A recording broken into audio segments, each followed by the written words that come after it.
Dear students, welcome back in my YouTube channel. आज के इस वीडियो के अंदर हम बात करेंगे एमसीसी काउंसलिंग के बारे में। एमसीसी का जो राउंड 1 है वो कंप्लीट हो चुका है। अब एमसीसी का राउंड 2 स्टार्ट होने जा रहा है। आज के इस वीडियो के अंदर बात करेंगे राउंड 2 से लेकर राउंड 6 तक की जो काउंसलिंग होगी, स्पेशल स्ट्रेट वैकेंसी तक की जो काउंसलिंग होगी, उस काउंसलिंग का कंप्लीट प्रोसेस देखेंगे।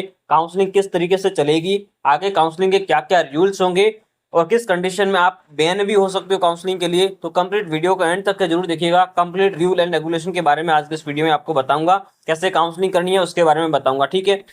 जब एमसीसी का राउंड 1 हुआ था तो उसके अंदर fresh registration, fees payment and choice locking, choice filling वगैरह हुई थी। उसके बाद जब राउंड 1 के अंदर आपको सीट अलॉट नहीं हुई थी तो आप ऑटोमेटिकली नेक्स्ट राउंड यानी कि राउंड 2 के लिए आप अपीयर हो सकते हो। आपको यहाँ पे अगेंस्ट से कोई रजिस्ट्रेशन करने की रिक्वायरमेंट नहीं थी, ठीक है।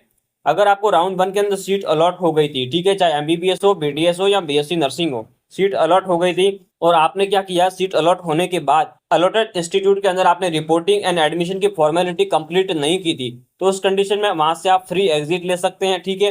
राउंड 1 के अंदर ये फ्री एग्जिट की फैसिलिटी होती है, बाकी किसी राउंड में के अंदर फ्री एग्जिट की फैसिलिटी नहीं होती है। ये हमेशा माइंड के अंदर रखना, ठीक है। अगर आपको जो कॉलेज अलॉट हुई थी उसको अगर आप ज्वाइन कर रहे हैं, सारी फॉर्मेलिटीज आपने कंप्लीट कर दी है और आप अपग्रेडेशन नहीं लेना चाहते हो, तो उस कंडीशन में आप अलॉटेड इंस्टीट्यूट में अपनी स्टडी कंटिन्यू कर सकते हैं। अगर आपको उससे भी हायर चॉइस पे जाना है, अच्छी कॉलेज पे जाना है, तो वहां पे आप विलिंगनेस आप सबमिट करोगे एंड अपग्रेडेशन के लिए वहां पे आप टिक करोगे, ठीक है। अपग्रेडेशन चूज करने के बाद आप राउंड 2 के अंदर अपियर करोगे एंड उसके अंदर जाने के बाद भी आपको क्या करना होगा, वहां पे फ्रेश चॉइस फिलिंग आपको करनी होगी, ठीक है। एंड राउंड 2 के अंदर न्यू कैंडिडेट को फ्रेश रजिस्ट्रेशन का भी ऑप्शन मिलेगा। चॉइस फिलिंग जो है सभी राउंड के अंदर आपको करनी होगी, चाहे आप अपग्रेडेशन ले रहे हो एंड चाहे आपको कॉलेज अलॉट नहीं हुई है, चॉइस फिलिंग आपको करनी होगी, ठीक है।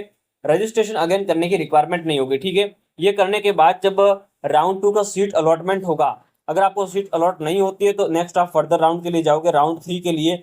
लेकिन अगर आपको राउंड 1 के अंदर कोई कॉलेज अलॉट हुई थी एंड राउंड 2 के अंदर आपको फिर से कॉलेज अलॉट हो गई है अपग्रेडेशन लेने पर, तो आप राउंड 1 की जो कॉलेज है उससे रिलीव प्राप्त कर सकते हो एंड राउंड 2 की कॉलेज को आप ज्वाइन कर सकते हो, ठीक है। सीट अलॉटमेंट की कंडीशन में आपको सीट अलॉट हुई है राउंड 2 के अंदर, लेकिन आपने रिपोर्टिंग भी नहीं की है, उसको ज्वाइन भी नहीं किया है, तो आपकी जो सिक्योरिटी मनी है वो आपको रिफंड नहीं होगी किसी भी कंडीशन में, वो फॉरफिट कर दी जाएगी, ठीक है। तो इस बात का ध्यान में रखना, reporting and joining is mandatory है। आप अपग्रेडेशन ले सकते हो लेकिन रिपोर्टिंग मैंडेटरी है, रिपोर्टिंग आपको करनी होगी, अदरवाइज आपकी जो सिक्योरिटी मनी है वो फॉरफिट कर दी जाएगी, ठीक है।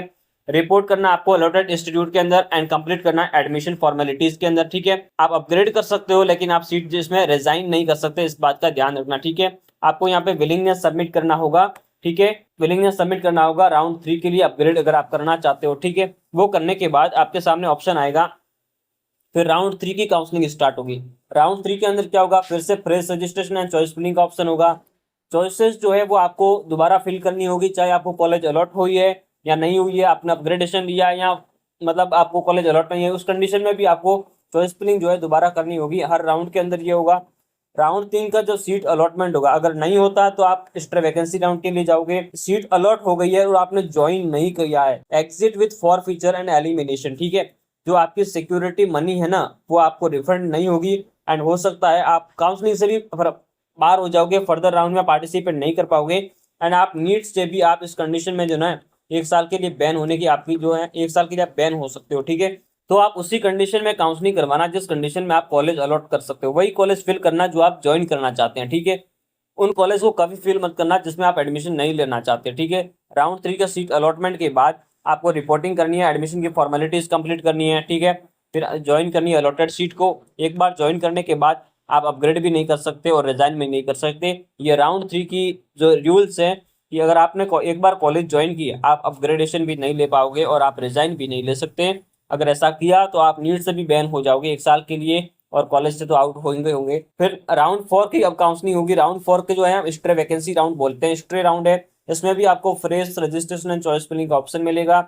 जब सीट अलॉट होती है, आपको सीट अलॉट हुई लेकिन आपने ज्वाइन नहीं किया है, तो फीस फॉरफीचर हो जाएगी, रिफंड नहीं होगी एंड आप फर्दर राउंड की काउंसलिंग में भी पार्टिसिपेट नहीं कर पाओगे एंड इस कंडीशन के अंदर आप नीट से जो है 1 ईयर के लिए आपको बैन किया जाएगा, ठीक है। आप नेक्स्ट जो नीट का एग्जाम होगा वो आप दे नहीं पाओगे एंड काउंसलिंग में पार्टिसिपेट नहीं कर पाओगे। तो इस रूल को ध्यान रखिएगा कि जो स्ट्रे वैकेंसी के अंदर जो सीट अलॉट होती है वो आपको ज्वाइन करनी मैंडेटरी होती है, अदरवाइज आपकी जो फीस भी है वो भी आपको रिफंड नहीं होगी एंड आप नीट से भी बैन हो जाओगे। ठीक है, सीट अलॉटेड के कंडीशन में अगर आप ज्वाइन कर रहे हैं तो आप रिजाइन नहीं कर सकते। अगर एक बार आपने ज्वाइन की तो आप फिर उसको रिजाइन भी नहीं कर सकते। ठीक है, तो ये एमसीसी के राउंड 4 तक की कंप्लीट काउंसलिंग का प्रोसीजर है। यहाँ तक जो है राउंड 4 तक MBBS, BDS and BSc nursing की ज्वाइंट काउंसलिंग चल रही थी। ठीक है, MBBS, BDS and BSc nursing की ज्वाइंट काउंसलिंग चली थी।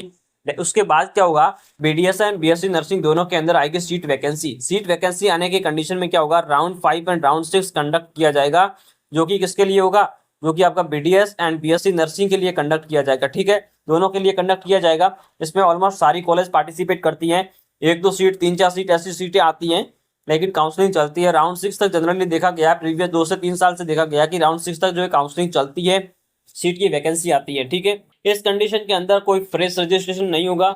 आपको क्या करना होगा, जो स्ट्रे वैकेंसी राउंड के कैंडिडेट है जिनको यहाँ पे सीट अलॉट नहीं हुई थी, वो ऑटोमेटिकली राउंड 5 एंड राउंड 6 के लिए अपीयर हो जाएंगे।